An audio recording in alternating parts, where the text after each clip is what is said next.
Eh ben, on est parti avec Géraldine. Comment tu vas, Géraldine? Trop bien. Je vais Trop trop bien? bien. Ouais, merci. Et toi? Bah, pareil, trop bien, trop content de faire cet épisode avec toi. La raison principale, c'est qu'on se connaît déjà. Ouais.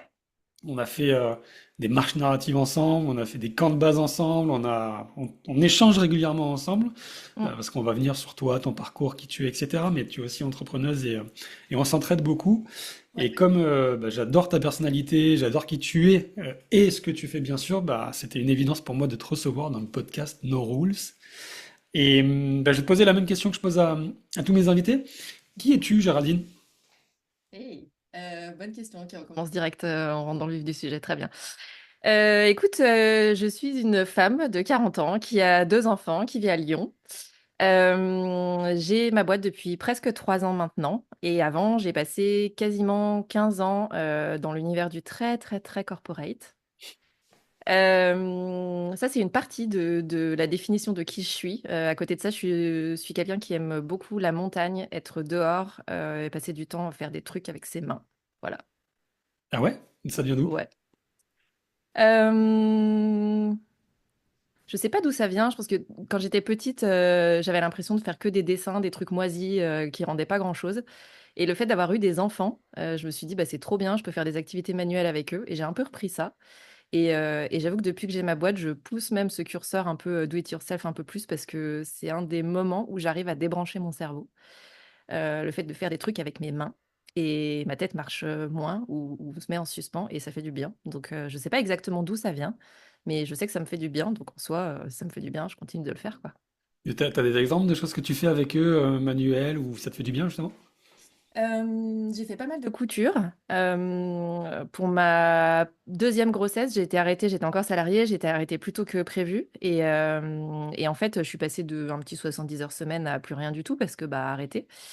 Donc pendant 24 heures, je me suis dit ouais, sauf qu'en fait, passer à rien du tout, ça va pas être possible. Et j'avais une vieille machine à coudre à la maison de ma grand-mère que je n'avais jamais branchée. Et donc, mon mec commençait à me voir tourner un peu en rond, à se dire super, il va falloir que je gère parce que si elle commence à péter les plombs, ça va être problématique quand même. Il me dit, bah, sors la machine, je sais pas, essaye de faire des trucs avec, si t'as envie de faire des trucs avec tes mains, de t'occuper, quoi. Et bref, je sors la machine, je me dis, bah, très bien, la machine, elle est branchée, mais enfin, je sais pas coudre, en fait, tu vois. Euh, donc, je sors la machine, je vais commencer à regarder sur YouTube en me disant, bon, comment on fait, comment on met une bobine dans une machine à coudre, comment juste on fait les premiers points, etc. Et j'étais enceinte, donc très vite, je me dis, bon, bah, c'est bon, j'arrive à coudre un truc, deux trucs, bon, bah, je vais faire des trucs pour le bébé, tu vois, une nidification, voilà. Et très vite, mes copines me disent, mais c'est vachement bien ce que tu fais, attends, mais c'est trop cool, tu devrais me mettre en vente. Et je me dis, non, mais n'importe quoi, enfin, j'étais partie d'un délire, tu vois, de faut que je m'occupe. Et j'arrive à, il va falloir que je, enfin, il va falloir, il faut rien du tout, mais potentiellement, je peux m'amuser un peu plus avec l'idée d'une boutique, tu vois. Et donc, bien sûr, je me suis prise au jeu. Donc, j'ai créé une boutique sur Etsy où j'ai commencé à vendre au départ aux gens que je connaissais, puis après à des gens que je connaissais pas. Et en fait, voilà, de fil en aiguille, mon boss de l'époque me suivait et se disait, mais mon Dieu, mais elle va jamais revenir. En fait, elle est en train de monter sa boîte en parallèle. Elle vend ses trucs cousus, là, jamais elle revient salariée à la fin de son congé mat. Bref, et en fait, c'est toujours resté un truc que je fais de temps en temps. Donc, les enfants font de la couture. Quand ils étaient plus petits, on faisait pas mal de gommettes. Là, j'avoue que maintenant, ils sont un peu plus grands. Ils ont 7 et 11 ans, donc c'est des trucs un peu plus avancés que des gommettes, mais ça peut être des collages, des dessins pas à pas, voilà, ce genre de trucs. Mais l'idée, pour moi, c'est qu'ils explorent des choses aussi, qu'ils passent du temps à faire des choses avec leurs mains et à comprendre que, il y a l'école, il y a les notes, les profs, etc. Et il y a aussi d'autres moments qui sont des moments suspendus, tu vois, où tu es concentré sur ce que tu es en train de faire, etc. Et pour le coup, ça leur fait du bien aussi. Donc, moi, je me dis, plus ils explorent ça, plus ils connaissent des pistes de trucs à faire en dehors de l'école aujourd'hui et le travail demain ou après-demain peut-être, plus ça leur donne des billes pour potentiellement essayer des trucs, quoi. Et se dire, j'ai pas peur d'essayer. En tout cas, je connais pas, mais c'est pas parce que je connais pas que ça met forcément un frein à essayer. C'est marrant, dans ton récit, il y a un mot qui revient et qui est très lié à ce côté do it yourself, comme tu as dit notamment. Ouais. Alors, c'est pas ce mot-là, c'est un autre, mais ce côté do it yourself, et te connaissant, je sais que tu aimes bien aller creuser des choses, découvrir par toi-même, Mm. apprendre, et dans la partie entrepreneuriat qu'on verra plus tard, Ouais. bah, j'imagine que tu es comblé avec ça parce qu'on apprend tous les jours. Mais c'est le mot explorer qui revient souvent dans ton langage, enfin, Ouais. ouais, dans ton récit. Est-ce que tu as est-ce que tu as l'impression d'explorer aujourd'hui dans ta vie? Grave, et de plus en plus, parce que j'ai en effet mis le doigt sur ce mot-là et que je sais que c'est quelque chose d'important pour moi. Et clairement, aujourd'hui, ça fait partie des filtres de décision que j'ai dans ma vie et dans mon business en particulier. C'est-à-dire qu'à chaque fois qu'il y a une décision qui arrive ou un nouveau client, un nouveau projet, etc., la partie exploration doit faire partie du deal en fait. Si j'ai pas cette partie-là, je sais que c'est tellement important pour moi que de ne pas l'avoir, ça va aller un peu contre ma nature et ça va être compliqué pour moi, en fait, à moyen ou à long terme, de garder de l'énergie, de la motivation à faire les choses. Et donc, j'ai vraiment besoin de cet aspect d'exploration. Et quand tu disais do it yourself, pour moi, il y a aussi euh, l'idée de, tu vois, quand je faisais de la couture, par exemple, c'est marrant parce que c'est ma fille qui a mis le doigt et qui a dit ce truc-là il y a une dizaine de jours et je me suis dit, putain, c'est exactement ça. Elle me disait, mais maman, en fait, j'aime pas, quand je prends des bouquins de dessin, j'aime pas refaire exactement le dessin qui est à l'intérieur. J'aime bien commencer un peu comme ils disent et après faire à ma façon. Et je me suis dit, putain, c'est exactement ça. Quand je faisais de la couture, tu vois, j'allais chercher des patrons. Il n'y a pas une fois où j'ai fait un patron tel que je l'avais trouvé. En fait, j'allais chercher à droite, à gauche. Donc, cette phase d'exploration, de grenouillage, de je vais piocher, je vais regarder plein de trucs.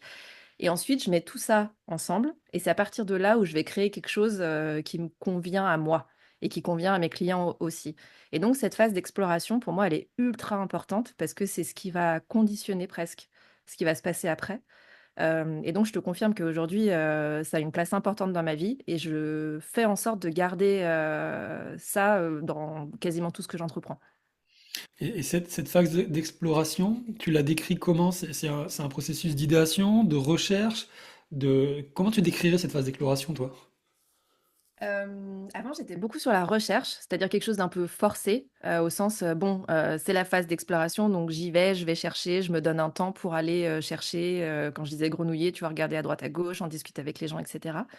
Là, maintenant, je me rends compte que le process est un peu moins, calé. En fait, je vais avoir tendance à capter des trucs à droite à gauche, à me dire: «Ah tiens, ça c'est intéressant» et tu vois, je vais le mettre, dans moi j'utilise Google Keep pour vider mon cerveau en fait et pour garder, tout ce que je vide. Et surtout quand je ne sais pas encore quoi en faire. C'est-à-dire que l'idée est là, où je vois passer quelque chose et je me dis: «Ah ça a l'air cool», je le mets là-dedans. Ça ne veut pas dire que j'ai une mise en application qui est immédiate, mais ça veut dire que, ça va faire son chemin. Soit ça reste dans ma tête parce que c'est un truc où je me suis vraiment dit: «Ah ça a l'air génial» et je vais avoir tendance à le creuser ou biais de confirmation à le voir partout et à me dire: «Ah mais évidemment c'était ça, qu'il fallait que je fasse là maintenant tout de suite». Soit ça sort de ma tête et j'ai toujours un temps où je vais aller regarder en fait ce que j'avais mis dans mon Google Keep et trier en fait, trier, synthétiser, me dire: «Bon, est-ce que vraiment, cette idée que je trouvais géniale sur le moment, est-ce que vraiment elle est bonne ou est-ce que c'est de la merde?» Et où est-ce que je peux le réutiliser? Et en fait, notamment en entrepreneuriat, je me rends compte que je prends des décisions maintenant au bout de 3 ans, sur des choses où j'avais déjà noté ça, peut-être à 2 ou 3 mois, tu vois, de vie, de ma boîte et juste c'est sorti. Pour plein de raisons. La thématique est enfin voilà, je suis passée à côté ou j'y ai plus pensé ou voilà et où je me dis: «Putain, mais c'est pas nouveau ça. Ça, je j'y avais déjà pensé et je m'étais déjà dit que c'était ça que j'avais envie de faire, juste j'avais pas été au bout» et donc j'accepte, que cette exploration, elle est infinie et qu'il y a des choses qui vont en sortir maintenant et d'autres qui vont sortir plus tard, mais je force moins quelque part le process en mode, «Bon ça y est, je vais explorer ça, je me laisse un temps pour creuser et ensuite, j'applique». Je sais pas si c'est C'est, très clair dans le c'est, processus, mais non, je trouve que ça m'évoque plein de choses. La première, c'est que il y a cet esprit un peu de collecte que tu fais. Mmh, Mais une collecte qui n'est pas contrainte ni obligée par le résultat tout de suite. ouais. Euh, et c'est surtout ça que ça m'évoque parce que moi je suis plutôt dans un schéma inverse et qui est épuisant en fait, qui est parce que sur le volet entrepreneurial en tout cas j'entends, hein, il y a ce côté toujours devoir faire quelque chose, toujours devoir être en mouvement et ça c'est quelque chose pour le coup, je promeus, hein, je suis beaucoup là-dedans. Ouais. Mais du coup, il y a ce travers de se dire, si j'ai quelque chose, une information, enfin quoi, une connaissance, une expérience ou autre, il faut que je la transforme et ça doit donner si c'est Ouais. pas un résultat, au moins qu'il y ait un mouvement. Or, toi, tu es plus dans, en tout cas, c'est ce que je comprends là, ou peut-être que c'est une prise de conscience récente chez toi, mais je collecte, c'est là, et c'est un peu, d'ailleurs, c'est un peu ce que moi j'appelle l'intuition, c'est-à-dire que c'est comme si tu as une base de données qui est à l'intérieur, donc dans Ouais. ta tête, et qu'à un moment donné, les faits de la vie, les faits de vie, contextuels, situationnels, environnement, rencontre de personnes, opportunités, Mhm. feront que ça va aller piocher dans cette base de données et te dire, ah, c'est le moment, sors-le, utilise-le. Et c'est un peu comme ça que je trouve que tu fonctionnes, si j'ai bien compris ta façon de faire. Ouais, c'est exactement ça. C'est exactement ça. Et en fait, je vais avoir tendance à observer aussi la redondance. C'est-à-dire que si j'ai une idée, que je la laisse un peu de côté et que le truc revient d'une manière ou d'une autre et revient encore et revient encore. Au bout d'un moment, je me dis non, mais là, c'est revenu quand même un paquet de fois. Est-ce que maintenant décide en gros, est-ce que tu vas faire quelque chose de cette idée ou pas? Est-ce que tu vas vraiment passer à l'action ou pas? Et tu disais, c'est une prise de conscience assez récente, en effet. Moi, j'étais très problem solver en bon français. Mm. J'étais très, il y a un problème, il faut une solution. Et pendant longtemps, et je pense que c'est aussi ce qu'on attendait de moi, notamment en entreprise, d'être dans la réaction, en fait. Donc j'ai été un peu matrixée comme ça, c'est-à-dire dans le fait de réagir vite, trouver une solution, des réponses rapidement. C'est ce qui est attendu, c'est ce qui est valorisé, etc. Et donc j'avais un peu ce modèle-là. Et je me rends compte après coup, et je me suis rendu compte grâce à l'entrepreneuriat, hein, que c'était un modèle, mais c'était pas forcément le mien. Donc, je m'étais adaptée à ça et je suis capable de réagir dans ce genre de contexte, mais c'est pas forcément le contexte qui, moi, me convient le plus. Ou alors, il y a des moments, en effet, dans mon business où je sais que ça va être sur ce modèle-là pour des raisons, parce que j'ai pris une décision et qu'il y a une question de timing. Et donc, je sais que je peux me mettre dans ce mode-là, mais c'est pas mon mode naturel, en fait. C'est surprenant parce que, alors surprenant non, c'est pas le bon mot. Euh, bah, on y viendra encore une fois sur l'aspect ce que tu as fait, ce que tu fais par rapport à justement à Tetris. Enfin, Ouais. tu as proposé un des services qui s'appelle Tetris. Et Mm. Tetris, dans l'imaginaire collectif, justement, ça rentre dans des. Enfin, il y a un côté très pragmatique, très solution. Et en fait, Ouais. tu as une prise de conscience inverse qui est vachement intéressante. Et moi, ça me fait. C'est pour ça que je dis que ça résonne en moi, ça me fait un effet miroir, en fait. C'est le côté. En fait, il y a aussi la possibilité d'avoir un temps plus ralenti, quoi. Un temps plus long et un temps plus à la réflexion ou laisser la vie faire, en fait. Et je trouve ça assez plaisant, apaisant même. Alors, carrément. Enfin, en tout cas, dans mon cas, c'est très apaisant et hyper clarifiant. Mm. Tu parles de Tetris. En effet, mon job, c'est de d'aider à la structuration, à la mise en place de process, à l'organisation. Donc, spontanément, quand on me dit ces mots-là, les gens sont plutôt dans une idée de quelque chose de carré, de figé. Parfois, on me dit de cadre. Et le cadre, en général, on le voit pas de manière extrêmement positive, hein.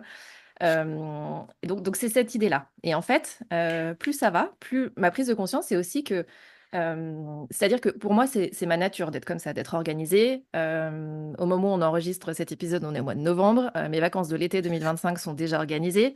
Tu m'énerves avec ça, hein. Ouais. J'ai une copine qui me dit, non, mais moi, je pensais être organisée, mais là, tu me fais une masterclass, en fait. C'est-à-dire que j'ai trouvé mon maître, en fait. Donc, en fait, c'est ma nature, pour le coup, là, d'avoir ce besoin quelque part de cadre. Et en fait, c'est le cadre et la structure qui me permettent d'avoir des temps de réflexion sur d'autres choses parce que je sais que je suis appuyée sur du solide en fait, sur des bases qui me permettent de ne pas décider tout de suite, de ne pas agir parfois tout de suite, de me dire je fais confiance au fait que je ne sais pas et peut-être que dans 2 ou 3 mois je saurai et ça m'empêche pas d'avancer. Mais ça m'empêche pas d'avancer parce que derrière j'ai un cadre, une structure de business qui est construit d'une manière où il y a pas de péril en fait si je ne prends pas de décision ou si je ne prends pas d'action là tout de suite maintenant. Et je m'en rends compte après coup, c'est-à-dire que je l'ai construit comme ça, presque inconsciemment, mon business. Et maintenant, là, ça fait peut-être 6 8 mois où je me rends compte que, en effet, euh, le cadre me permet une latitude folle parce que il est là et qui tient en fait la boutique quelque part. Et quand je parle de cadre, je veux dire, il y a des process en place, il y a des automatisations, il y a des gens avec qui je travaille, avec qui c'est ultra rodé, donc pour moi, c'est un confort extrême. Et en fait, c'est ce cadre-là qui me permet, je parle souvent de cadre d'autonomie, parce que je trouve que le cadre tout seul, c'est très péjoratif, mais quand on dit cadre d'autonomie, ça rééquilibre un peu, je trouve, l'idée du cadre. Et pour moi, le cadre d'autonomie, c'est vraiment le socle, mais qui va laisser roue libre pour tout le reste. Et ouais, ce cadre finalement te sécurise et c'est marrant parce que tu as été, je pense, quand je cherche dans mes souvenirs, sûrement la première entrepreneuse que j'ai rencontrée qui parlait déjà, c'était pendant la marche narrative d'ailleurs, qui Mm. parlait déjà d'autonomisation, de délégation aussi, tu déléguais déjà pas mal de choses, mais Ouais. surtout d'automatisation, pardon, pas d'autonomisation, d'automatisation, je me rappelle très bien ce moment. Et du coup, ça avait ouvert une perspective chez moi, parce que j'étais encore. C'était il y a combien de temps? C'était il y a 2 ans ou 3 ans? Bah, deux, je pense. 2 ans, oh là, ça passe vite. Ouais, c'est ça. Ça passe super vite. Mais ouais, ouais, ok. Mais ouais, j'aime bien ce côté. J'aime beaucoup la divergence, la singularité, mais la divergence aussi. C'est d'ailleurs le titre du podcast, No Rules. Hein, c'est justement, il n'y a pas de règle justement en fait. C'est vraiment, il y a des tendances, des nuances, mais chacun en fonction de son contexte s'appuie sur ses zones de génie, de sécurité, etc. Ouais. Et toi, c'est comme ça que tu fonctionnes. Euh, avant d'aller sur cette partie-là, un petit retour en arrière, notamment dans ta présentation, il y a quelque chose qui m'a interpellé. Mm. Tu as dit très rapidement, tu as dit, je suis passé de 70 heures de travail à congé maternité, je crois, enfin, ou à plus rien en tout cas. Ouais. Donc ça veut dire qu'il y a eu un 70 heures de travail dans ta vie passée. Ouais. Ouais. Il Et y a mais eu. comment on fait pour travailler Ouais. 70 heures de travail et être épanoui? C'est possible? Bah, je l'étais pas, c'est pour ça que je suis partie, hein. Euh, En fait, ça s'est fait progressivement, c'est-à-dire que je suis rentrée dans une entreprise à la sortie de mes études, j'ai commencé à gravir les échelons, hein, comme on dit. Et en fait, ça s'est fait très spontanément, c'est-à-dire que chaque nouveau poste nécessitait une responsabilité ou demandait une responsabilité un peu plus importante, du management, une partie internationale, des relations avec des clients qui étaient sur d'autres continents. Donc, je me couchais le soir, j'avais ma boîte mail était vide, tout était clean, et puis je me levais le matin, bah voilà, mon client aux États-Unis, lui, il avait bossé toute sa journée, ma nuit. Et j'en avais ras la tronche et je redémarrais ma journée à bloc, quoi. Et, euh, et en effet, j'ai eu cette prise de conscience déjà de gravir les échelons, mais jusqu'où? C'est-à-dire que j'étais arrivée à un moment où on me proposait des postes, notamment dans d'autres pays, et où je voyais pas tellement le sens de ça, en fait. Où je me disais, bon, c'est encore plus, mais finalement, pourquoi? Et donc, les heures, en effet, ça a été un sujet, parce que ça faisait beaucoup d'heures par semaine que j'avais deux enfants. Et dans ces beaucoup d'heures, il y avait aussi beaucoup de déplacements à l'étranger. Donc, il y a des semaines entières où j'étais pas là. Et où à un moment, je me suis dit, est-ce que c'est vraiment ça dont j'ai envie? Je le raconte souvent parce que je pense que c'est significatif. J'ai mis 2 ans à me dire, est-ce que je pars ou pas? Parce que quand même, j'ai un Tiguan de fonction. Et qu'un Tiguan de fonction, c'est quand même vachement pratique. Ah, c'est bon ça. J'ai un Tiguan de fond.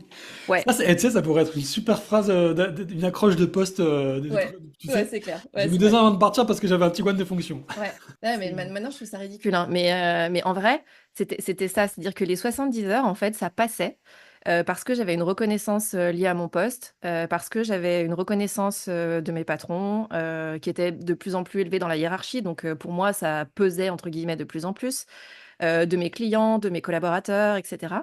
Et en fait, tout ça, à un moment, finalement, ça passait, quoi. Jusqu'au jour où je me suis dit qu'en effet, les déplacements, ça devenait très compliqué, que j'avais une équipe où j'étais plus forcément alignée, moi, avec ce qui se passait dans l'entreprise. Et donc, en tant que manager, je portais la voix de l'entreprise, mais dans ma tête, j'y croyais pas moi-même, en fait. Donc, sans équipe, j'arrivais à le gérer, parce que c'était moi avec moi-même. Parler à une équipe ou faire passer des messages auxquels je ne croyais pas, ça faisait partie des valeurs qui, pour moi, n'étaient pas gérables, en fait. Donc, c'est surtout ça, au-delà du nombre d'heures par semaine qui est extrêmement élevé, c'est surtout cette partie-là, plus alignement, valeur, perte de sens. On parle souvent de ça, hein, mais le sens de qu'est-ce que je vais faire après, en fait. Est-ce que l'étape d'après, c'est juste d'avoir encore un poste encore plus gros, mais je vais être encore moins là, partir à l'étranger, mais pour voir personne, en fait, parce que je serai tout le temps au bureau. Est-ce que vraiment ça a du sens, etc. Donc, c'est plus ça qui a commencé à mettre, en fait, des grains de sable dans la machine. Et donc, je me suis dit, OK, si moi, j'arrive pas à prendre le recul, je vais faire un bilan de compétences. Parce que j'aurai quelqu'un qui sera avec moi, qui aura un regard extérieur. Ce sera plus que moi avec ma tête, etc., ou avec mes amis, ma famille, mais qui ont forcément des biais dans ce que eux vivent aussi au travers de ma propre expérience pro. Et donc, je me suis dit, je vais faire un bilan de compétences sans rien demander à la boîte. Je fais ça de mon côté en soum-soum, tu vois, voilà. Mais au moins, j'essaie d'être au clair là-dessus. Et en fait, bah, très vite, l'entrepreneuriat est revenu parce qu'il était déjà arrivé à la sortie de mes études. Et je m'étais dit, non, mais je suis trop petite, c'est trop tôt, je sais pas faire, blablabla. Donc, bref, j'ai pris un CDI.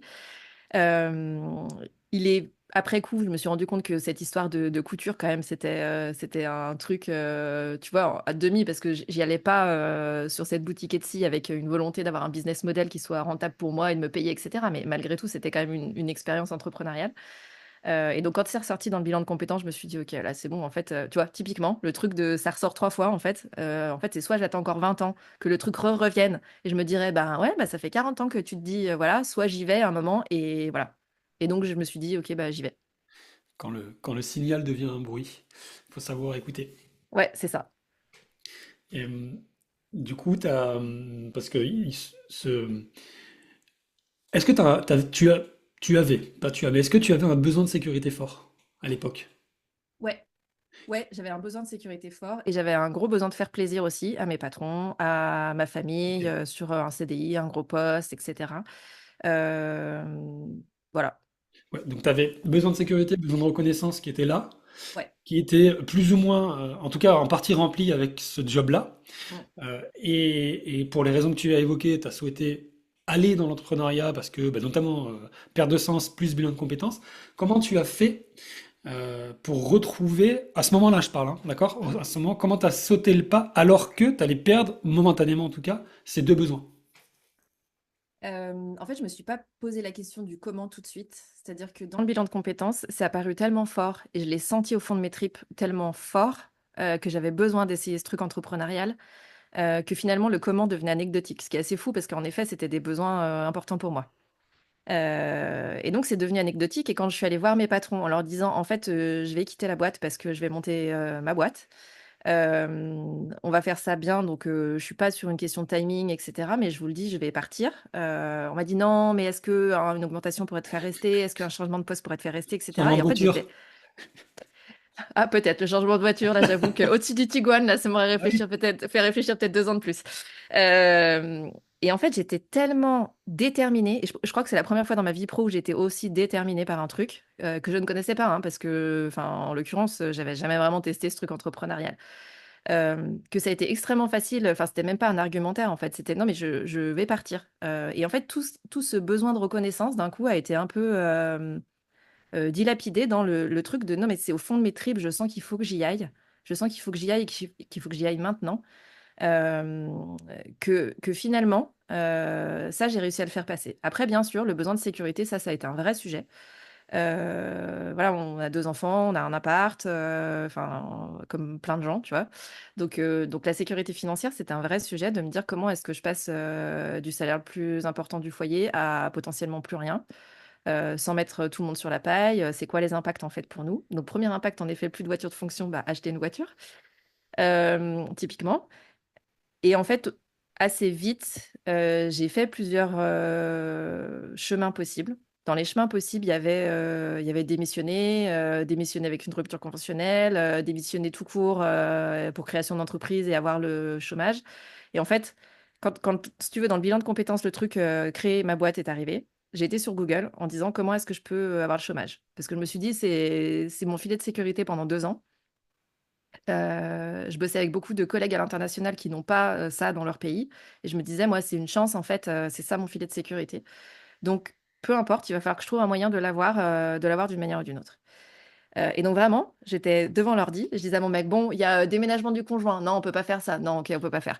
Enfin, mais vraiment, c'était. Donc, on a pris toute la liste de comment c'était possible. Et je tombe sur déménager, enfin, pas déménager, pardon, démissionner pour création d'entreprise que je ne connaissais absolument pas. Et là, je me dis, bah voilà, bah c'est ça, c'est bon. Et donc, j'ai fait le dossier qui passe en commission. Donc, un petit business plan des familles, hein. J'avais pas fait ça depuis 15 ans en école de commerce, mais je me suis dit, bon, bah écoute, voilà, hein, vas-y, go.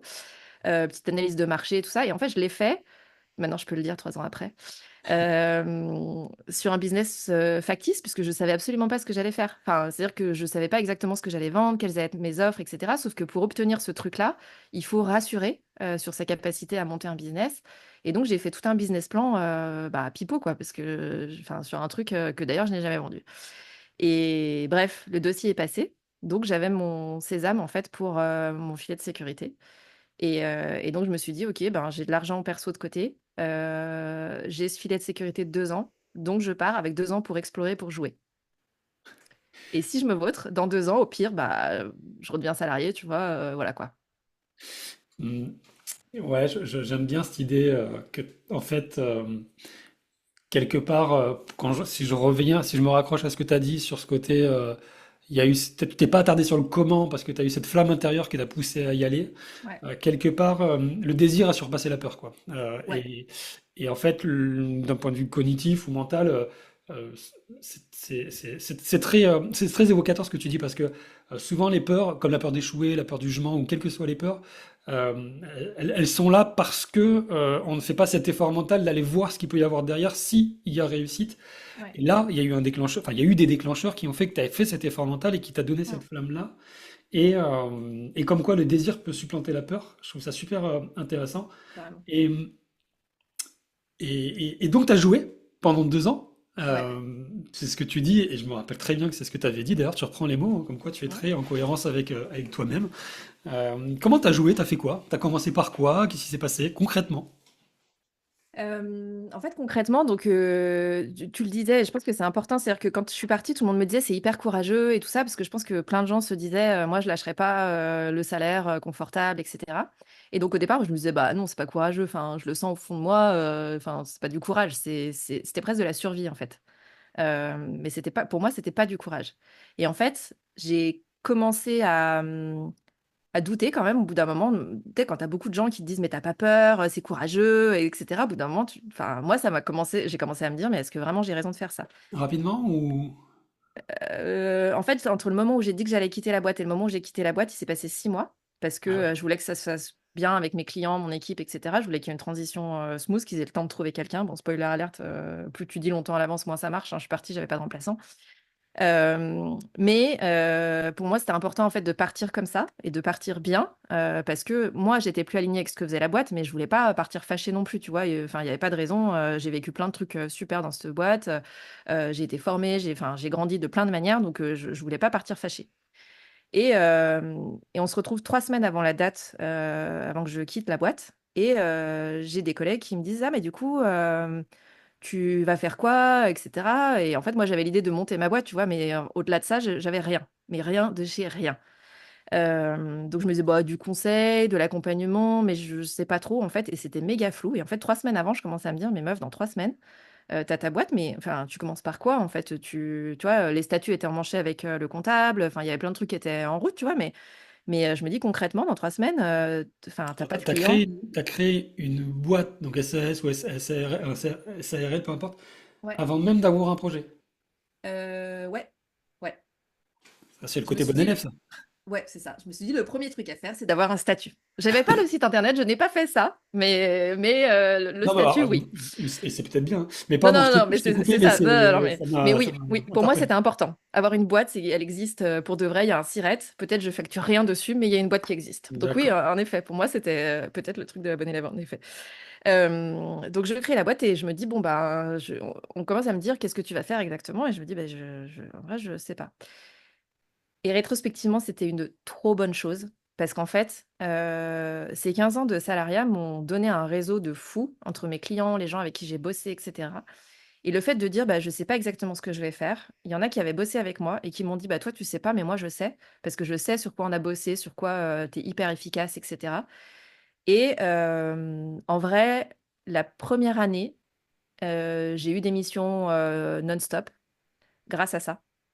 Mais attends, je m'arrête là-dessus parce que Ouais. ça veut dire que les personnes ont su que tu savais pas et ils t'ont dit, moi je sais. C'est Bah, enfin, ce processus-là. en fait, je leur ai dit: «Je vais me mettre à mon compte». Ils m'ont dit: «OK, bah, tu veux faire quoi? Du conseil?» Je dis: «Bah, ouais, du conseil, de l'accompagnement, de la formation». Je savais pas trop la diff entre tout ça, mais je me suis dit: «Ouais, bah, un truc dans le genre», tu vois? Et il y en a qui avaient quitté la boîte et qui étaient dans d'autres boutiques et qui, soit j'ai échangé avec eux, soit ont vu un post LinkedIn parce que j'ai commencé à poster Ah, peut-être 2 mois ok, avant ma sortie, ok. disant, bon, ben voilà, un nouveau chapitre, blablabla. Donc, ils venaient discuter ah, mais c'est quoi ce nouveau chapitre, etc. On disait, bah, je vais me mettre à mon compte, tu vas faire quoi? Bah, du conseil, je sais pas trop, machin. Voilà. C'est un peu flou, mais bon. Euh, et en fait, ma boîte, les statuts pour le coup, sont ouverts depuis le 3, enfin, ont été ouverts le 3 janvier. Le 3 janvier, j'avais un client et je démarrais une mission comme ça. C'est hyper important et je le dis pour ceux qui nous écoutent parce que le présupposé en fait à tout ça, c'est que tu as communiqué. Oui. Tu t'es où, enfin, ton entourage, mais pas que, parce que tu as fait sur les réseaux. Le fait que en fait, le fait que tu te sois confronté à la réalité t'a renvoyé des informations.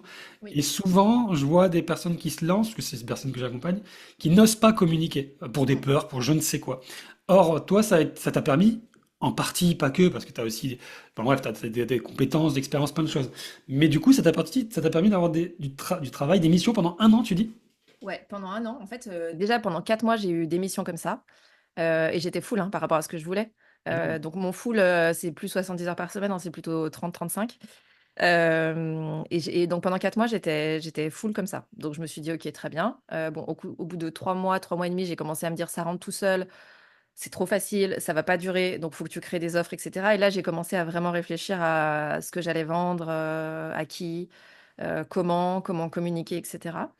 Mais en vrai, mon réseau, même sur ma 2e année d'exercice, j'ai encore eu des missions comme ça, juste avec le réseau, juste parce que j'avais dit que je quittais cette boîte-là et que j'ai des gens qui venaient en me disant, je sais pas exactement ce que tu fais, mais moi je sais que j'ai ça comme besoin et qu'on avait fait ça dans la boîte et que tu sais très bien faire ça et que tu peux m'aider là-dessus. Donc, est-ce que tu es OK pour ce genre de mission?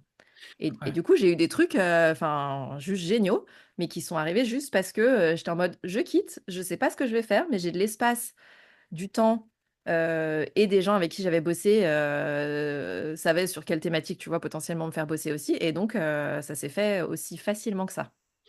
Mais du coup, le courage, je trouve, qui se situe là, c'est que tu es accepté aussi de le faire, parce que c'est pas évident Parce que là, ce que je comprends, c'est que tu as accepté tout ce qui venait, quoi. Eh ben non, il y a des trucs où j'ai dit non. Ok. T'as même pu dire non. Ah, mais ça, c'est classe, hein. Ouais, alors en fait, j'en ai reparlé il y a pas longtemps.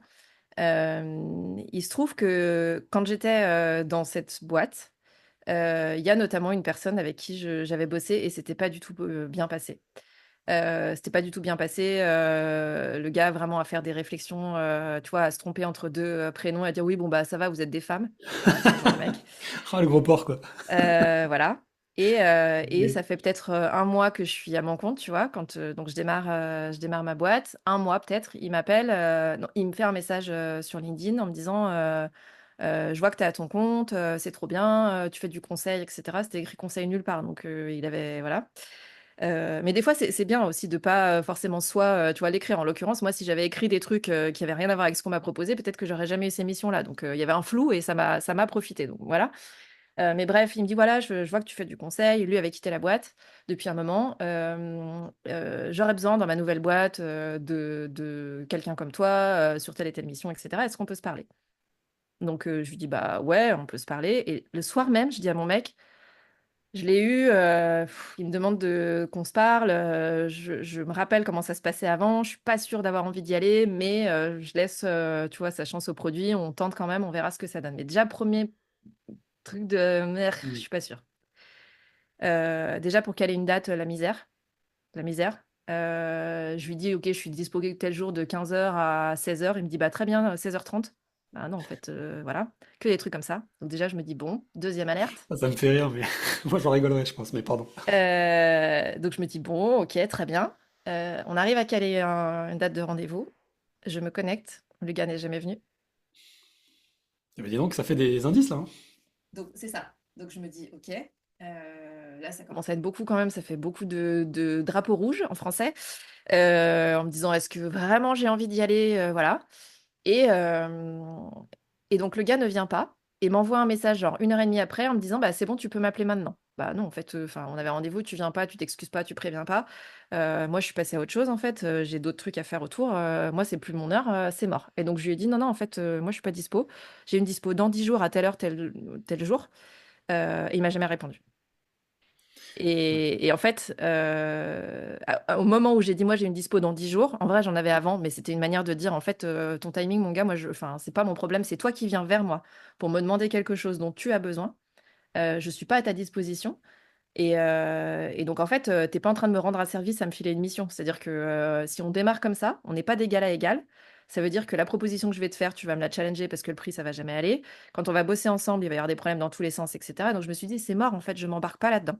Et là, je me suis rappelé pourquoi, en effet, je me Ouais, mettais à mon compte. Et je exact. me suis dit, c'est hors de question que, ouais, j'aurais peut-être du chiffre à la fin du mois, mais c'est hors de question que j'y aille dans ces conditions. Enfin, je le dis souvent, mais ça a affûté aussi mon radar à connard. Ça m'est arrivé plein de fois d'avoir des leads où je me suis dit, c'est mort en fait. Et où maintenant, j'attends pas autant de, tu vois, de trucs. Ou si je sens que j'ai un doute, et peut-être que ça se serait très bien passé, et dans ce cas-là, tant pis. Mais si j'ai un doute, je veux pas me mettre dans une situation que je vais subir, tu vois. Je veux choisir les gens avec qui je bosse. J'ai ce luxe-là et je fais tout pour avoir ce luxe-là. Donc, je le garde en fait.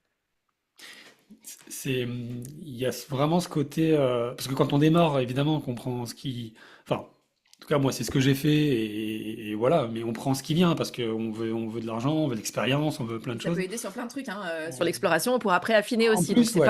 c'est pas un modèle unique, hein, Ouais, mais c'est ça.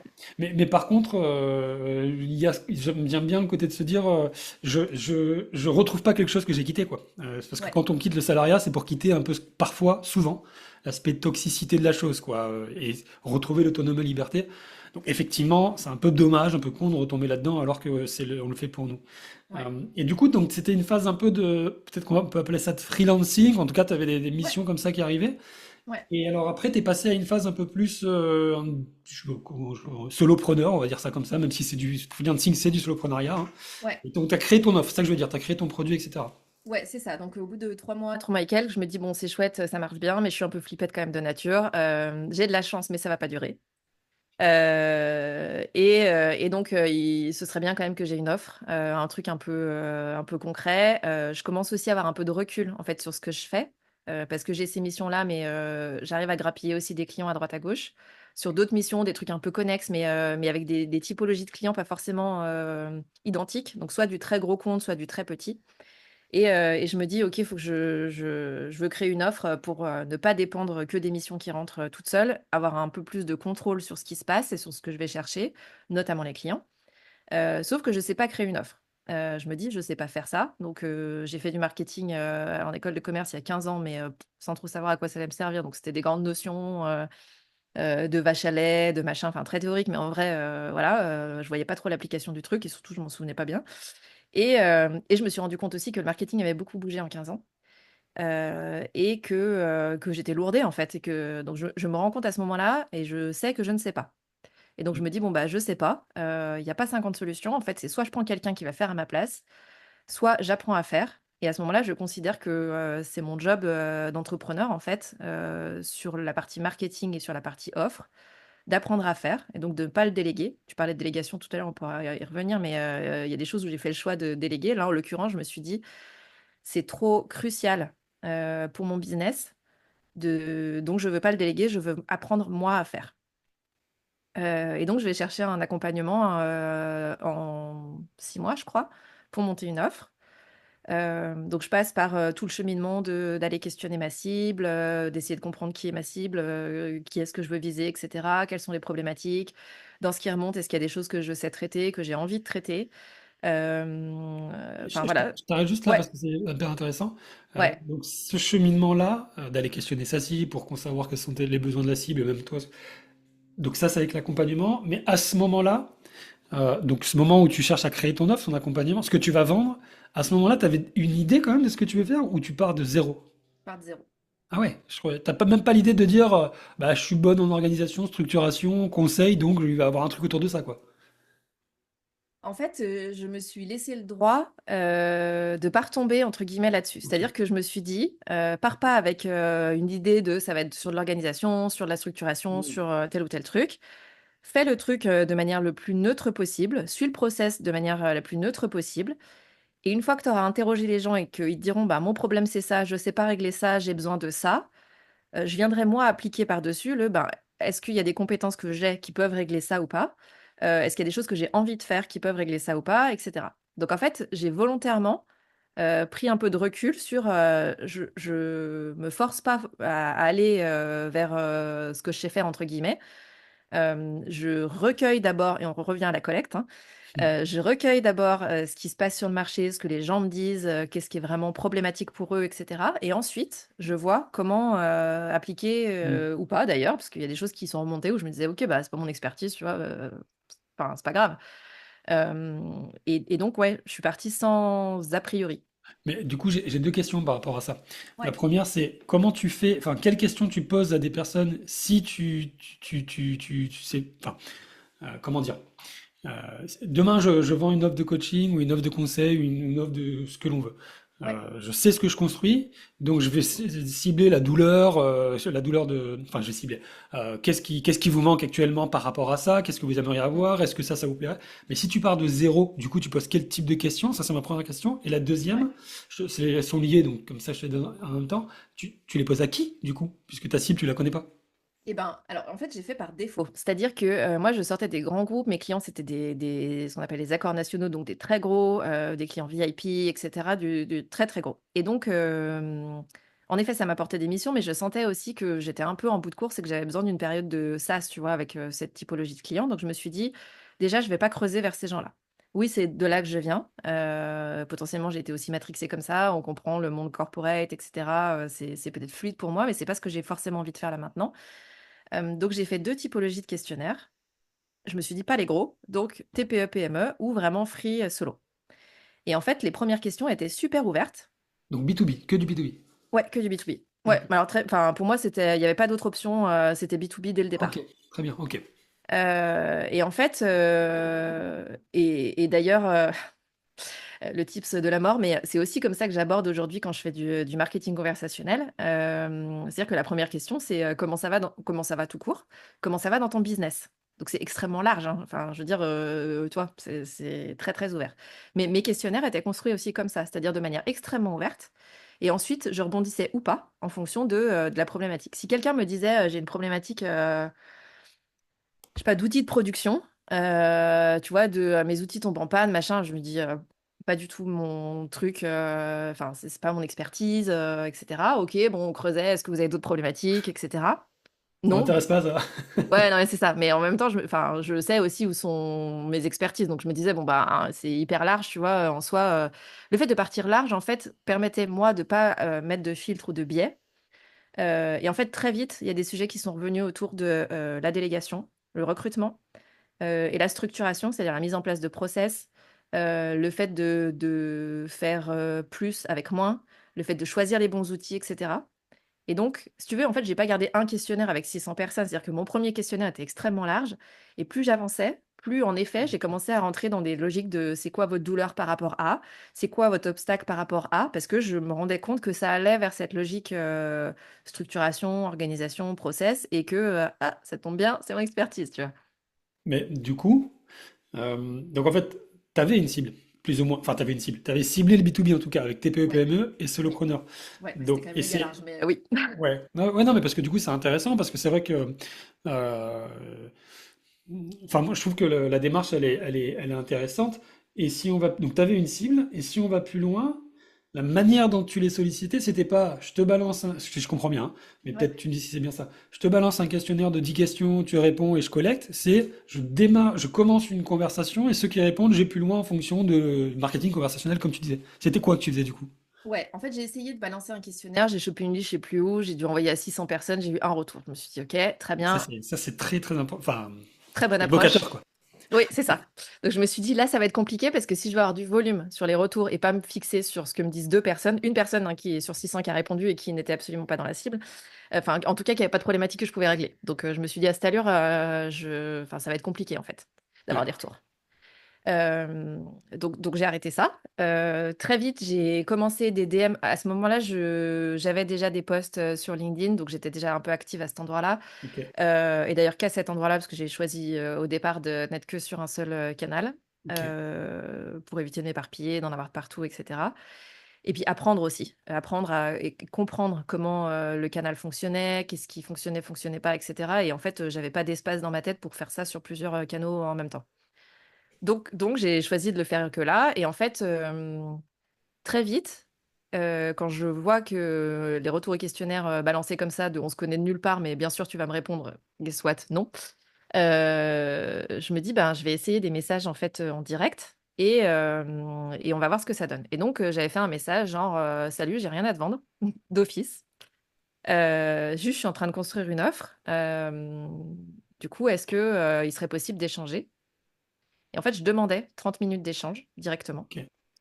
Et en fait, j'ai été extrêmement surprise d'avoir plein de retours positifs à cette requête. Je sais plus les taux, il faudrait que je regarde, tu vois, dans mes fichiers, mais enfin, en vrai, je pense que c'était vraiment pas dégueu du tout. Hmm. J'ai eu plein de gens qui m'ont dit, bah ok, moi aussi j'ai fait ça au démarrage, c'est vrai que c'est ultra utile. Maintenant, je me rends compte que moi, je le fais aussi maintenant, après 3 ans, où je le fais plus avec mes clients, mais quand on me pose la question, quasi systématiquement, je dis oui. Parce que je trouve que la démarche est déjà pas si évidente Ouais, et que d'accord. en plus, en effet, quand on en a bénéficié soi-même, on est content de pouvoir dire oui D'accord. aussi à d'autres et on sait l'impact que ça peut avoir, quoi. Bref, donc en fait, je contactais les gens comme ça, en mode soit t'as commenté mon post, on se connaît pas trop, au fait, c'est quoi ton business, blabla. Ah bah tiens, moi je suis en train de construire une offre, j'ai rien à te vendre, voilà. Soit des gens où je me disais potentiellement ça peut être ma cible, mais je les connais pas, donc j'y vais en mode Hmm. direct, je les ajoute et je leur envoie un message direct.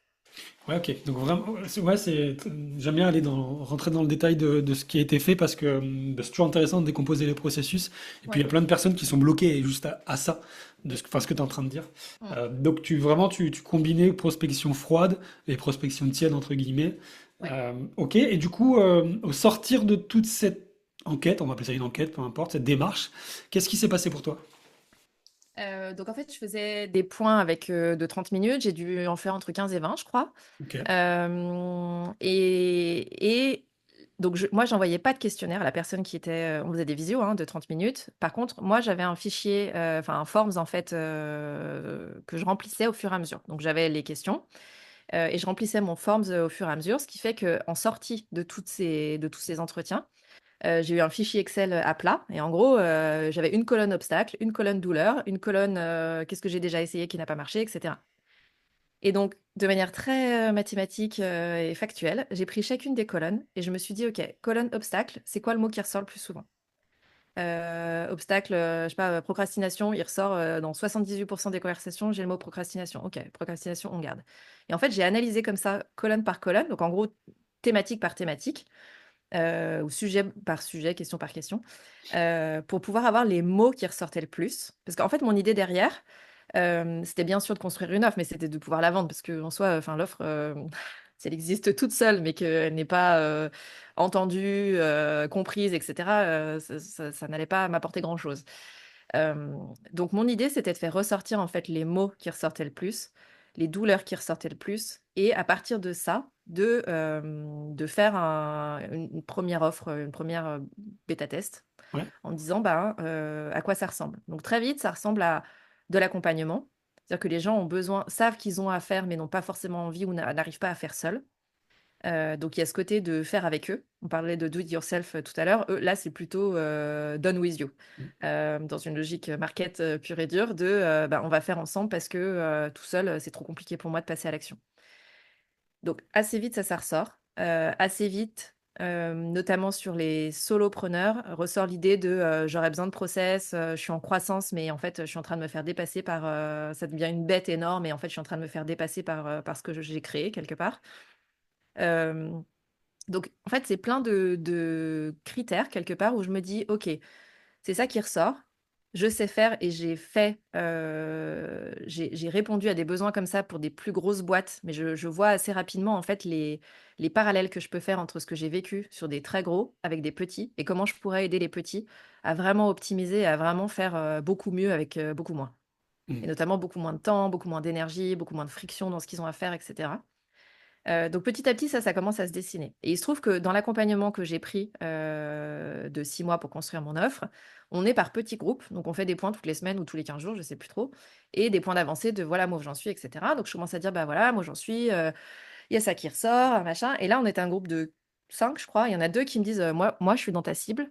Si tu as besoin de quelqu'un pour tester, enfin, vas-y, go, on y va, tu vois. Pas mal. Ouais, bah royal. Donc en fait, j'ai fini, ça c'était peut-être à 2 ou 3 mois de l'accompagnement de 6 mois, tu vois. Et en fait, j'ai fait toute la partie de fin en testant l'argumentaire, en testant le call de découverte, en vendant du coup la solution, sachant que je ne l'avais absolument pas construite. Je le dis parce que il y a beaucoup de questionnements sur est-ce que je dois avoir construit avant de vendre ou pas.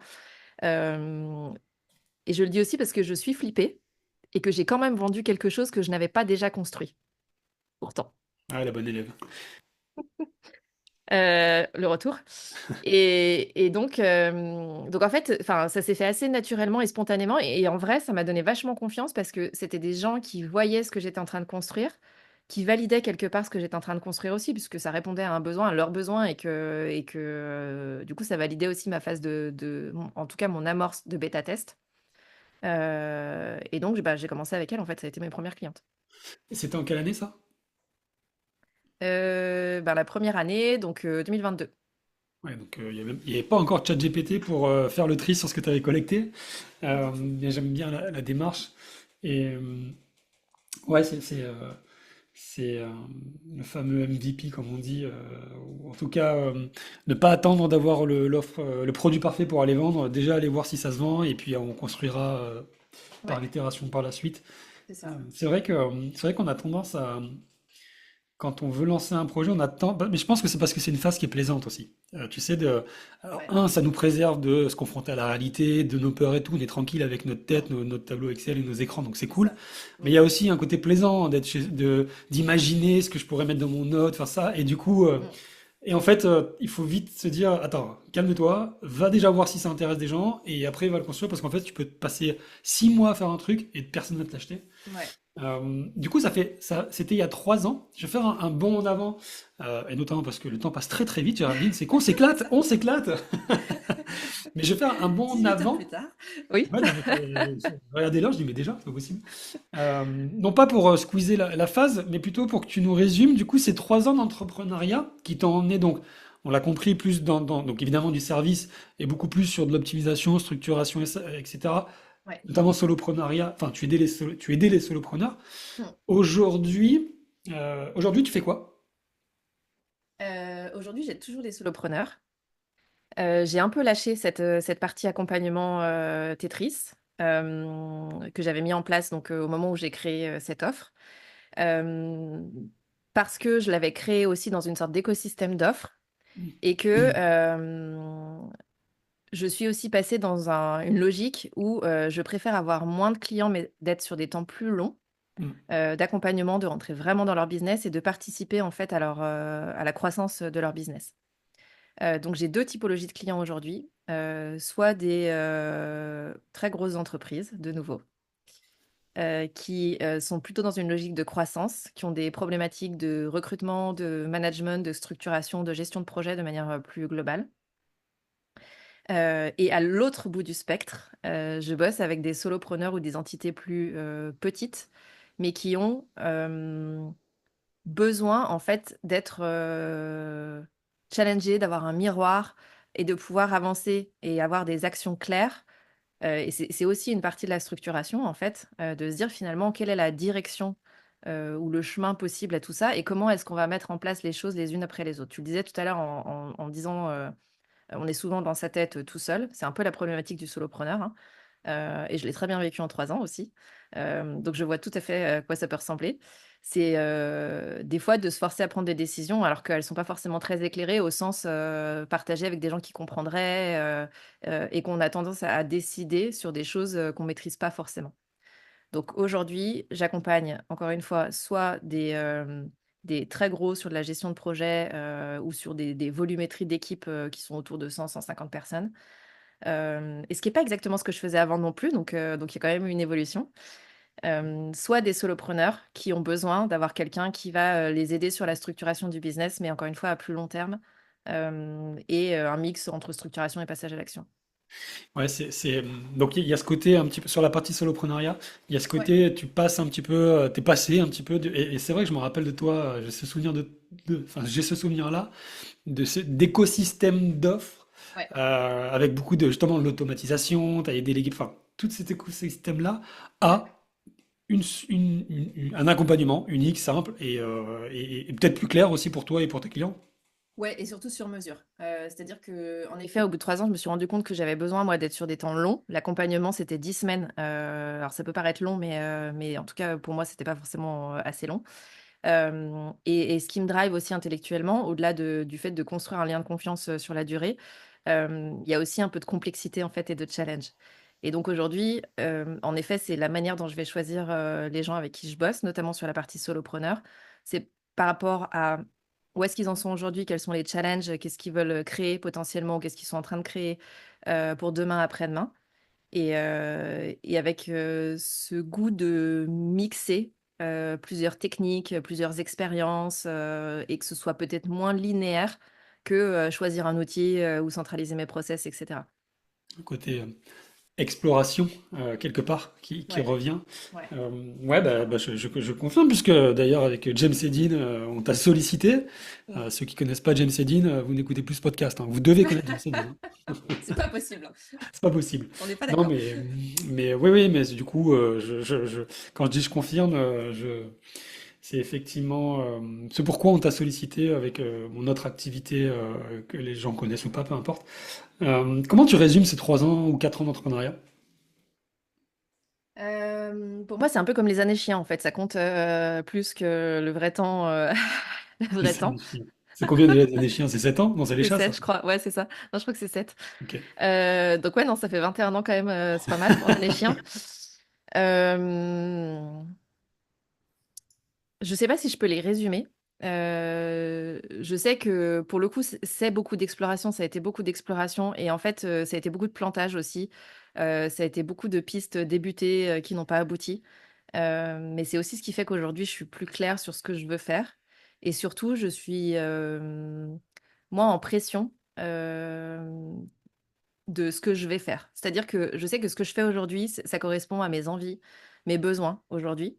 Je me suis suffisamment posé la question de avec qui je voulais travailler, comment je voulais travailler, etc., pour être au clair de ce que je produis aujourd'hui, ce que je fais avec mes clients, c'est exactement ce que j'ai envie de faire aujourd'hui. Et j'insiste sur le aujourd'hui parce que je me rends compte aussi que peut-être dans 3 à 4 ans, je ne serai plus entrepreneur parce que j'aurai évolué d'ici là, parce que c'est un modèle qui me conviendra plus, parce que j'aurai pas d'exploration, parce que pour plein de raisons.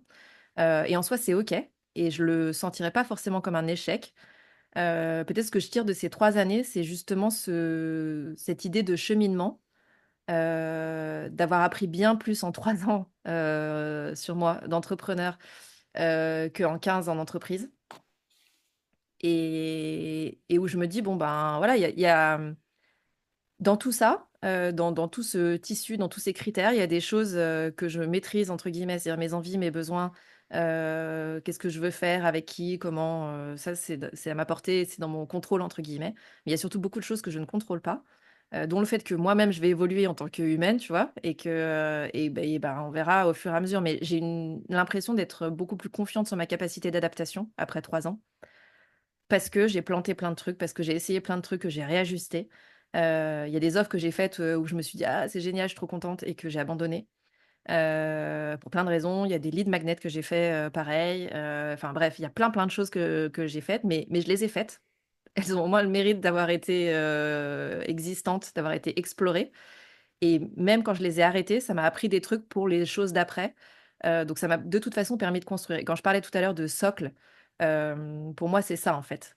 C'est-à-dire que j'étais partie en me disant j'ai 2 ans pour jouer et on verra ce que ça donne. Là, je suis plus à me dire je kiffe. Mon business a une place dans ma vie qui est importante, mais c'est pas toute ma vie. Et je faisais ce parallèle il y a pas longtemps avec un coach en disant c'est comme quand j'ai eu mes enfants, tu sais, les premières semaines, les premiers mois, j'étais ultra, enfin mon corps, mon âme, tout était dévoué à mes enfants. C'est-à-dire que j'étais en circuit fermé avec mes enfants, il y avait rien d'autre autour. Ils dormaient, je dormais, enfin voilà. Et au bout d'un moment, il y a une sorte de détachement naturel. Alors ça reste une très grosse part de ma vie, hein, mais on était moins fusionnel en fait. Et là, au bout de 3 ans, j'ai l'impression de sortir de cette fusion avec ma boîte et de plus de voir ce qu'elle peut m'apporter et ce que ça me permet de faire autour que d'être absolument dans une volonté de développement ou d'accélération, etc., qui correspond pas à mes besoins pour le coup. Je trouve que tu as une approche qui est très organique, qui s'oppose à quelque chose de mécanique et qui s'oppose avec ce que tu nous as dit pourtant au début, qui était ce côté. Alors je dis pas que tu es en contradiction, hein, au Ouais, contraire, hein, j'ai mais besoin de plein qui de était. contradictions. On a tous, hein. C'est pas un problème. Ouais, c'est même peut-être bien. Ouais. Non, mais ce côté qui était très cadré, justement, alors Ouais. que là, tu nous parles beaucoup de. Moi, il y a une notion que j'aime beaucoup d'un auteur que j'adore, qui s'appelle Frédéric Laloux, peu importe, qui parle de raison d'être évolutive. Et Mm. c'est un peu ce que tu dis. C'est pas j'ai une mission, une raison d'être, et puis je la poursuis coûte que coûte. C'est la vie, elle est telle qu'en fait, une raison d'être, une mission, une envie, tu parles d'envie, Mm. en fait, ça évolue, quoi, en fonction d'un Ouais. contexte, de plein de choses. Et toi, tu te laisses cette latitude et en fait, tu te fous la paix, quoi, quelque part. Alors carrément.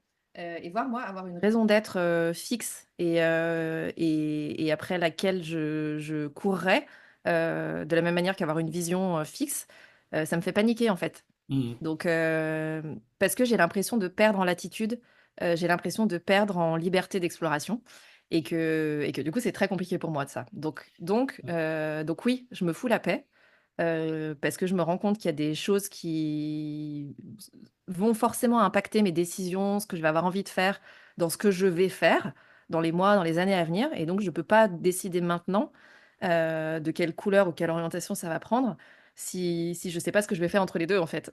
Ouais, C'est assez, c'est voilà. très juste. Ouais. Donc, en fait, c'est un peu comme si c'était un bateau, tu vois, et que je me disais, OK, bon, bah, mon point d'arrivée, c'est tout droit à 200 miles. Voilà. Et qu'entre-temps, j'allais à droite et je me disais, ah tiens, il y a une île sympa là. Bon, bah, je vais m'arrêter un peu parce qu'elle a l'air super cool. Il y a des super couleurs. Et puis je repars. Et puis, je sais pas, de l'autre côté, je me dis, ah tiens, là, il y a des gens qui ont l'air hyper cool, etc. Bon, bah oui, j'avais mon cap, tu vois, qui était fixé. Mais entre-temps, je suis passée par d'autres trucs très cool. Et finalement, peut-être que mon cap est plus si important et que j'ai juste envie de rester sur une île parce que c'est là qu'est le kiff et que je suis bien à ce moment-là. Mhm. Et donc, c'est exactement ça, en fait. Euh, j'ai l'impression que ces 3 ans m'ont aussi rebooté de ce point de vue-là. C'est-à-dire que j'étais très un objectif et quand on a atteint l'objectif, on remet un autre objectif et si possible 2 fois l'objectif précédent parce que sinon on progresse pas, c'est pas de la performance machin. Euh, Là, je suis plus dans un truc de oui, bien sûr, je prends des décisions. J'ai un business, il y a des décisions à prendre pour plein de raisons. Mais il y a aussi un flow, tu vois, à accepter ou à vivre. Et je prends aussi ce temps-là parce que je sais que c'est aussi ça qui va nourrir les choses qui vont arriver après, même si c'est pas ultra clair. Ouais.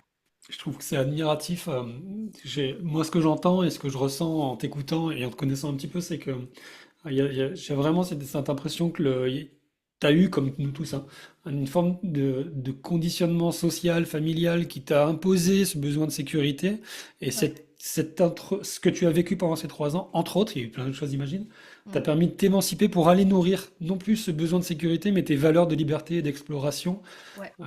Et du coup, c'est d'autant plus puissant. Mais je te dis, je suis admiratif parce que, en toute sincérité et vulnérabilité, je crois que j'ai pas encore fait ce chemin-là. Je crois que je suis encore dans le chemin de la quête de sécurité, sûrement, Ouais. et peut-être d'autres choses. D'égocentrisme aussi, je pense qu'il y a beaucoup d'ego dans la vie déjà, Mm. dans l'entreprise, mais aussi dans l'entrepreneuriat. Et je pense Ouais. que les réseaux sociaux, LinkedIn, Ouais. pas que, les réseaux sociaux, Mm. nourrissent. En fait, Clairement. j'ai l'impression qu'on a remplacé cet égocentrisme qu'on avait en entreprise, on l'a mis dans les réseaux sociaux. Je parle des entrepreneurs qui sont sur les réseaux sociaux, Ouais. dont on fait partie. Et du coup, ça fait du bien d'entendre aussi ce discours. Et c'est pour ça que je dis que je suis admiratif, parce que je n'y suis pas à ce moment-là. Donc, bravo et merci de le partager. Je pense que c'est important d'entendre aussi ce type de discours, de un peu, voilà, prendre faire confiance, se nourrir de ce qui nous nourrit réellement, et puis avancer et s'autoriser à se planter aussi, comme tu l'as dit.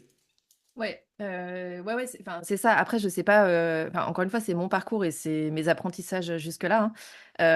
Ça fait pas parole d'évangile de quoi que ce soit. C'est juste la manière dont moi j'ai vécu le truc. Et en effet, ça m'apporte un niveau de sérénité là aujourd'hui de fonctionner comme ça que j'ai pas eu pendant les 3 ans. Donc c'est ce qui me fait dire que potentiellement c'est ce qui fonctionne bien pour moi. Il se trouve que ce niveau de sécurité, et de sérénité, m'apporte aussi des clients. Donc, bon, bah, voilà, hein, c'est un alignement, plutôt sympathique. Et je considère aussi que potentiellement c'est fragile, tu vois? Que c'est pas parce que, là ça fonctionne que ça fonctionnera non plus tout le temps, comme ça et cetera. Mais, tu raison, moi j'ai coupé les réseaux sociaux. Là je suis dans une phase où j'ai passé 3 ans à faire 4 posts par semaine sur LinkedIn et à ne jamais m'arrêter, même pendant les vacances. Parce que voilà, la bonne élève de il faut poster, de et cetera, et que dans ma tête, j'avais une croyance de si j'arrête, je disparais. Hem Maintenant, il y a plus que 2 posts par semaine, mais uniquement sur le podcast, et rien d'autre. Parce que j'ai eu besoin de me couper des réseaux sociaux, notamment pour ce que tu dis, en fait. Et aussi parce que le fait d'être de nouveau au contact de grosses entreprises, ça m'a sorti un peu de la consanguinité entrepreneuriale, C'est où juste. je trouve que parfois, on est quand même un peu dans un monde de on se comprend, on sait tous ce que c'est un tunnel de vente, blablabla, mais on va toujours être en fait sur les mêmes, tu vois, les mêmes thématiques, les mêmes ressorts, et cetera. Et en fait, moi, ça m'a fait du bien d'en sortir. J'ai toujours plaisir à échanger avec des entrepreneurs, mais la vie entrepreneuriale, c'est pas la vie de tout le monde, tout le temps. Il y a pas Mmh. que ça qui existe, en fait. Et c'est pour ça que je sais que c'est fort, le truc de consanguinité, mais pour moi, c'est un de mes apprentissages aussi de l'année, tu vois? De sortir et d'aller voir aussi d'autres gens qui n'ont rien à voir avec ça. Et c'est aussi pour ça que je le fais de plus en plus sur le podcast, parce que ça fait du bien, en fait, de pas être toujours sur les mêmes ressorts. Et Complètement. je trouve que ça m'a aidé aussi, tu vois, à prendre du recul, sur le business, sur la pression que je me mettais, sur les attendus, sur plein de trucs, et de me dire: «Oui, bon, ben, c'est un business, quoi», tu vois? Oui, oui, bien sûr que je suis pas dans le monde de bisounours, bien sûr que je dois gagner ma vie avec, et qu'il y a aussi une logique de faire de l'argent, mais bon, ça reste un business, quoi. C'est une partie de ma vie. Ouais. Ouais, moi, c'est un peu. J'ai toujours eu cette tension interne, c'est ce que tu évoquais un petit peu. Alors, t'as pas parlé de tension, toi, mais ce côté consanguinité que je vois beaucoup, moi, sur les réseaux. Mmh. Euh, et encore une fois, je vais prendre LinkedIn, mais parce que c'est celui sur lequel je suis le plus présent. Où j'ai effectivement toujours les mêmes notions, les mêmes mots, les mêmes personnes, de fait. Hein, l'algorithme aussi Oui, fait que. Euh, ouais. et en fait, j'ai l'impression qu'il y a une forme de déconnexion et j'aime beaucoup m'ancrer au réel. Mmh. Et c'est pour ça que, notamment avec James Edin, ça me permet de l'avoir, mais pas que. Et j'aime beaucoup aller en parler avec des gens qui sont ancrés dans le réel. C'est un peu ce que tu es en train de dire quelque part. C'est pas tant l'entrepreneuriat qui est dans la consanguinité, c'est l'entrepreneuriat digital, entre Ouais, guillemets, ouais, ouais, c'est vrai. avec tout ce que ça comporte, Mmh. qui est dans cette bulle algorithmique, Mmh. cognitive et réseaux sociaux, qui en fait nous font oublier qu'il y a une réalité toute bête, avec des vrais gens dehors, avec Ouais, d'autres fonctionnements, d'autres systèmes d'acquisition, enfin, bref, d'autres c'est choses ça. et qui font aussi du bien. Je pense que le mix des deux est intéressant, Ouais, tout à fait. mais c'est hyper intéressant. Et on pourrait continuer des heures, mais on va pas le faire parce on a un délai imparti. Juste une question. Si tu... Si, enfin, je rigole tout seul dans ma tête, mais si tu devais remonter le temps, non, je Ouais. rigole parce que c'est si tu devais remonter le temps et parler à toi d'avant, c'est le truc qu'on entend toujours dans les podcasts, alors c'est pour ça que je me fais rire. Non, mais par contre, si tu devais remonter le temps pour aller parler à la Géraldine qui se lançait dans Ouais. l'entrepreneuriat, etc., si tu devais lui donner un seul conseil, avec toute ton expérience, du coup, ce serait quoi? Hem, Passe à l'action, vautre toi, c'est pas si grave en fait. Ça me va bien, ça. C'est qu'un business, enfin voilà, c'est que ça. Mm. Ça me va très très bien de passer à l'action et de se planter. Je pense que c'est effectivement, en tout cas, c'est quelque chose qui permet d'avancer et ça, c'est, mais d'avancer à son rythme. Ouais. Euh, ok, trop bien. Bon, j'aurais plein de questions, mais c'est bien aussi de savoir s'arrêter sur ces belles choses. Juste, si tu avais un seul conseil lecture à nous donner, ce serait quoi? On parlait il y a pas forcément de fin et cetera. Moi, j'aime beaucoup, The Infinite Game. Ok. De Simon Sinek, hein. Parce que je l'avais lu quand j'étais salariée et cette logique de, tous les objectifs, notamment, de performance, de plus de chiffre d'affaires et cetera, en fait, potentiellement, c'est sans fin et je m'en suis rappelée après coup, après peut-être 1 an et demi, 2 ans d'entrepreneuriat et en me disant: «Mais finalement, j'ai l'impression de mettre des choses en place pour» et me dire: «Une fois que j'aurai ce chiffre d'affaires, ça ira mieux parce que j'aurai ça. Une fois que j'aurai mis ça en place, ça ira mieux parce que machin». Et ça m'est arrivé plein de fois d'arriver à un niveau de chiffre d'affaires ou à quelque chose et de me dire, bon, bah oui, et donc? Et ben donc, c'est infini. Donc, il y a des choses dedans qu'on maîtrise, d'autres pas. Ouais. Moi, le job, c'est de pas perdre trop d'énergie en cours de route et d'être là et de kiffer le plus longtemps possible tant que c'est un modèle qui me convient, quoi. Donc vraiment, ce bouquin, pour moi, est ultra... il avait été très révélateur quand j'étais salariée, mais je l'ai relu en étant à mon compte et je me suis dit, ah punaise, mais ouais, mais carrément, quoi. Mm. Bah, super conseil, ouais, le jeu fini versus le jeu infini. Euh, super conseil. C'était un plaisir, Géraldine. Je te l'avais déjà dit. Bah, je crois que je te l'avais dit quand j'étais passé dans ton podcast, d'ailleurs. Parce que Ouais. d'ailleurs, on a même, tu vois, on n'a même pas été parlé de ton podcast. Incroyable, quoi. Bah, je te réinviterai, tiens. Voilà. Ah, Je te d'accord. réinviterai pour parler podcast. C'est ça. Bah oui, on a carrément zappé le podcast, mais c'est parce Ouais, que c'est comme ça, c'est ainsi. tout à Mais fait. merci, du coup, oui, je te répète ce que je t'avais dit. Tu fais partie des superbes rencontres entrepreneuriales parce que c'est aussi ça que ça permet. Mm. Et c'est toujours un plaisir de te suivre, d'échanger, et on va continuer puisque l'aventure entrepreneuriale, bah, quelque part, on a une forme de lien, notamment avec James Edin, mais pas que, pas que. Ouais. Donc c'était vraiment un régal, une conversation sincère, simple, et on n'a pas vu le temps passer. Mm. Donc je juste te remercier pour ce que tu es, voilà, tout simplement. C'est déjà beaucoup. Le mot de la fin pour toi. Merci beaucoup. Je voulais dire que tu m'inspires beaucoup aussi, notamment dans les passages à l'action. Je te l'ai déjà dit, mais notamment pour le podcast, j'ai été chercher des invités en mode de toute façon, je saurais que si j'y vais, donc j'y vais et je réfléchis pas. Donc merci aussi pour ton l'inspiration que tu apportes dans mon aventure entrepreneuriale, mais pas que. Le mot de la fin, écoute, c'est très cool d'être invité sur un podcast. Et j'aime beaucoup l'idée de pas de règles. Plus ça va, plus je me dis que j'ai essayé d'appliquer les règles des autres et qu'elles me convenaient pas. Et donc, l'idée de pas de règles et de finalement chercher ses propres règles me plaît beaucoup. Donc, j'étais ravie d'intervenir dans ton podcast. Merci. Waouh. Eh, je vais prendre cette partie-là, je vais faire un jingle, tu sais. Trop bien. Où est-ce qu'on peut te retrouver? Sur LinkedIn, quand même, Géraldine Févra, et donc sur une chaîne YouTube du podcast qui s'appelle Tuba, Tuba, et sur toutes les plateformes où il y a aussi Tuba qui est diffusé. Et ouais, et je mettrai évidemment toutes les ressources dans le lien. Mais ouais, Tuba, le podcast de Géraldine, allez-y, écoutez. Un grand merci, je te dis à bientôt et je te souhaite une excellente journée, Géraldine. Merci à toi, Cédric.